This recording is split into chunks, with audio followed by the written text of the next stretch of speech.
Hey everyone, buenos dias.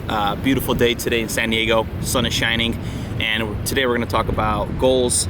We're going to talk about New Year's resolution. We're going to talk about fixed versus growth mindset, how you could kind of get away from the fixed mindset that maybe you currently have, or you need some refreshing on growth mindset. And that growth mindset is what's going to really propel you in 2020 for your goals and for your success. So let's dive into it.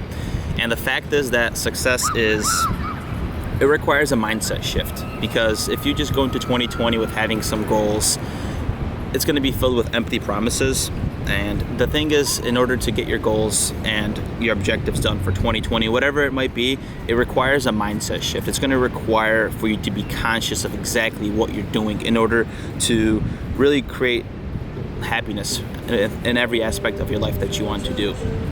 So when it comes to a fixed mindset kind of looks at things as intelligence, as character, as creativity. Those abilities are static and they can't change. So you're basically blessed with what you have, and they think that we can't become any better. So they're fixated in just seeing growth as being static. They feel like they play the victim mentality. They have shortcomings and they can't do anything about it. And sometimes they avoid failure because they feel like it preserves their sense of smartness and being skilled. And that's the exact opposite, guys. You need to develop the growth mindset, right? And what happens is it thrives in challenges and sees failure as a springboard for strengthening your existing abilities, creating new ones, and just conquering whatever you set out to. Just remember, your mind is a freaking weapon, guys. Whatever direction you point it, it's gonna freaking do exactly that. And me using myself as an example, I decided to just start recording these little videos, right? I just put my mind to it. I said I'm gonna do it. I don't care what people think, and here we are recording, right? So let's go over examples of fixed versus growth mindset. It's gonna get you an idea of the way you're thinking to see maybe which category you're in. So instead of saying I'm not good at this, try thinking what am I missing, right? Or instead of saying this is too hard, this may take some time.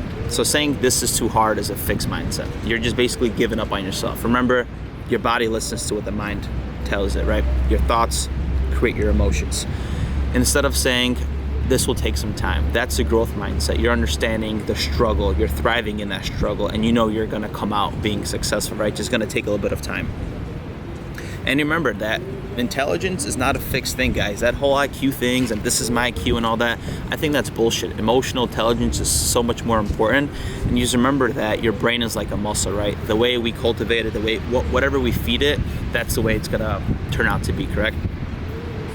So now I wanna go over the 5 reasons why your New Year's resolution fails and why most fail. And this is just some research I looked up, and everything I kind of formulated into these 5 reasons.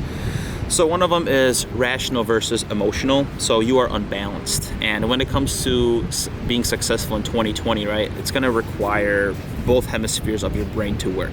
So from the emotional side, yes, you need emotions. You need to have passion to get to your journey, right? To get to your goals, whatever the case might be. But we also have to be very rational about things. Mental visualization is very important to get where you have to be. But we also need to be rational when it comes to planning and breaking down your big goal. Let's just say it's losing 100 pounds, right? That's a freaking big goal. Let's just do 50.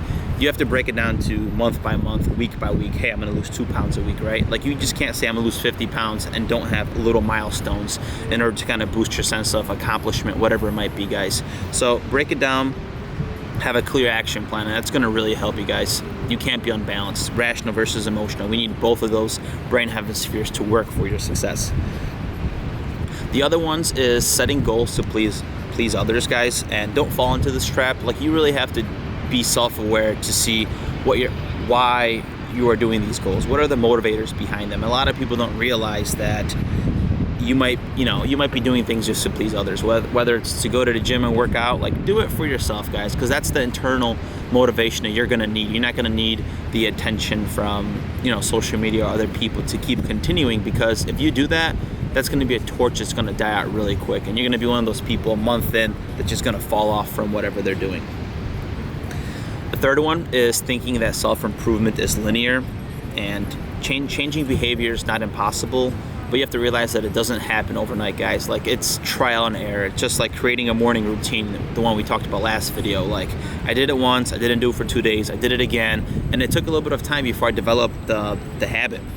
And one of those things that I'm going to tell you guys need to cultivate is self-discipline. Like, it's such a tool, because your path is not linear. There's going to be bumps, and whenever you have motivation, it comes like in spikes, right? You have a spike in motivation, ride that wave out as much as you can, but it's going to fall back down, right? And when you're down at your low point, you're going to need some self-discipline to jump back up and catch that next motivation curve. So conquer or learn self-discipline. I'm not going to go into how to achieve it. It takes time, but just if your goals are really coming internally from you because you want it for you, that self-discipline is going to come as like collateral. Next one, don't be afraid, or your resolutions fail because you're afraid to be happy. And self-doubt is that little inner voice that keeps telling us we're not good enough. It kind of shoots our confidence down the drain.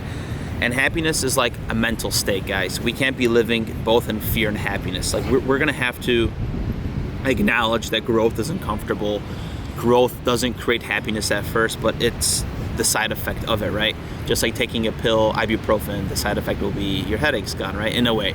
So we have to see it like that. Like, we have to listen to our inner dialogue and start being self-aware of that inner voice. Like, what are your inner thoughts telling you?